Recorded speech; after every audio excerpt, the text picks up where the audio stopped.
Mr. Eggplant presents. Hey guys, Tyler here. Thank you for checking out this video. We have some more data mined PTR changes that will be hitting a future build here very soon, and I'm really excited to share this with you. So I will put the information, including the link to this Wowhead article, down in the description of the video if you guys would like to check that out. And there will also be a link to my first video talking about the PTR changes. That'll be a little bit more in long form, and we'll be looking at those patch notes from Wowhead. And then speaking of the PTR, this weekend I will have a video on the PTR, actually live there, talking about some of the changes, how the rework feels, look at the updated visuals, and then just overall see if Dark Ranger is really going to be the way to go. And I hope and pray that it is, because I've been having so much fun with it so far. But starting off with this video, since I'll try to make it short, sweet, and to the point. So the tier set bonus is being changed, but that kind of just reflects the change of removing Eagle Talent's True Focus, and then also changing how precise shot procs work.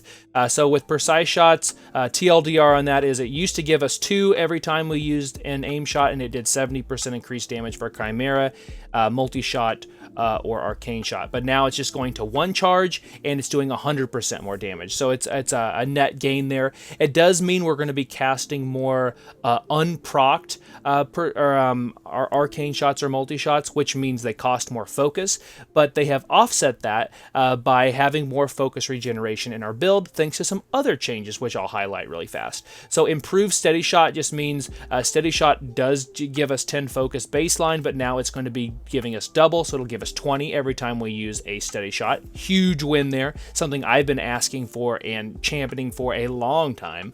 And then also the change to steady focus. So you only have to use 1 steady shot to get 8% haste for 15 seconds. Do I think that's going to get nerfed?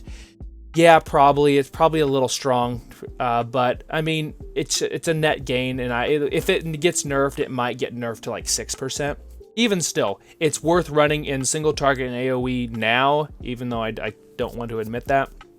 It'll definitely be in everybody's build until you get to the end of the expansion when we don't really need a ton of haste. But now we're running a low haste build, so it'll be very important. But they're basically just changing the 4 sets. So instead of it doing a stacking thing, it's just going to be a, hey, when you use that precise shot proc, your next aim shot is going to do 20% more damage. Not a huge deal in single target, at least during your true shot windows, since we don't use the tier set bonus during our true shot windows anyway, but you will notice it more even in true shot in AOE, since you have to use those precise shot procced multi shots to get trick shots when you're outside of your volley, which gives you that 6 seconds of true shot, or excuse me, 6 seconds of trick shots.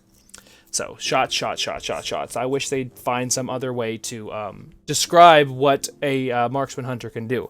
But that's going to be an overall just a quality of life change. Like I said, we will be casting more unprocced, which means more expensive focus abilities, but we have more focus regeneration to offset that. And also, the more focus we spend, the quicker we get our true shot up, thanks to calling the shot. So it's overall a net gain, in my opinion.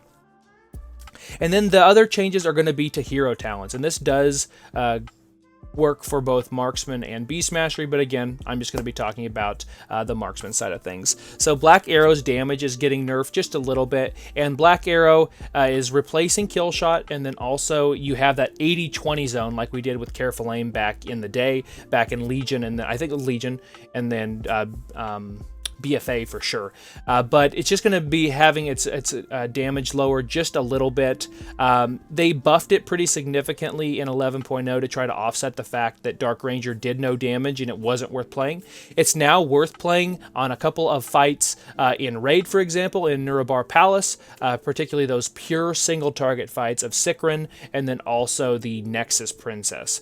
But we are seeing a little bit of a nerf to Dark Ranger's Black Arrow, but we are seeing damage increased in other areas, so it's going to be, in my summation, a net gain for us. And one of those other changes is going to be to bleak powder.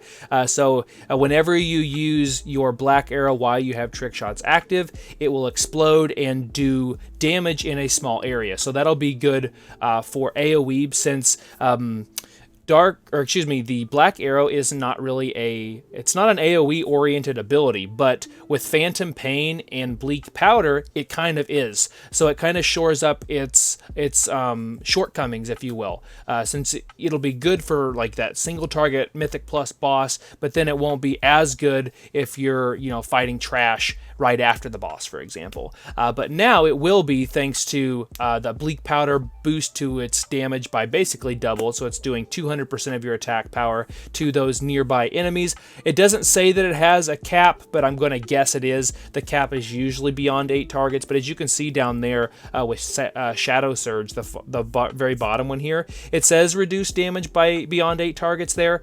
I'm just assuming Bleak Powder's that way. Maybe not. If it's uncapped, heck yeah, that'll be awesome. That'll be really good for really big pulls as we're moving through the tier and the expansion.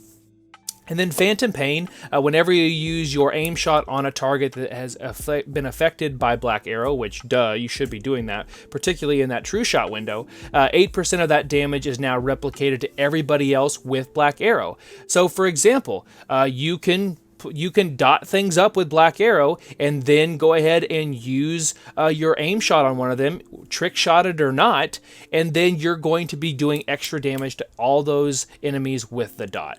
So that's just going to be help as like a dot cleave, which is kind of the way the old survival marksman hunter that had Black Arrow worked.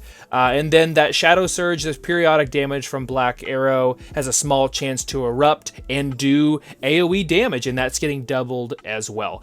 So that'll be, it just says to all enemies near the target, so it does not mean it's going to hit the target there. But overall, some good changes to AoE, which is where Dark Ranger was going to falter, where it's just not going to have as good of a time or as easy of a time as Sentinel would. But all quality changes, and I'll definitely take a little bit of Black Arrow damage loss or damage nerf to have all this other AoE damage built into our kit, and that's, like I said, going to be a big net gain. But what do you guys think? Be sure and leave me a comment down below, and thank you guys for checking out my video, and consider subscribing to me here on YouTube and following me over at Twitch at twitch.tv/Mr. Eggplant. Oh, speaking of Dark Ranger, so that Sylvanas Mog looks choice. I hope you guys will show me all of your cool mogs and all of your Sylvanas inspired mogs over on my Discord. There is an invitation down in the description of the video. That will be hitting the game here very soon. I think it's even in 11.05 as well. It's going to be absolutely sick, and it's probably going to be here for the 20th anniversary of World of Warcraft. So thank you guys for watching. Best of luck in your Marksman Hunter journey, regardless of what you do in this game, and I'll see you next time.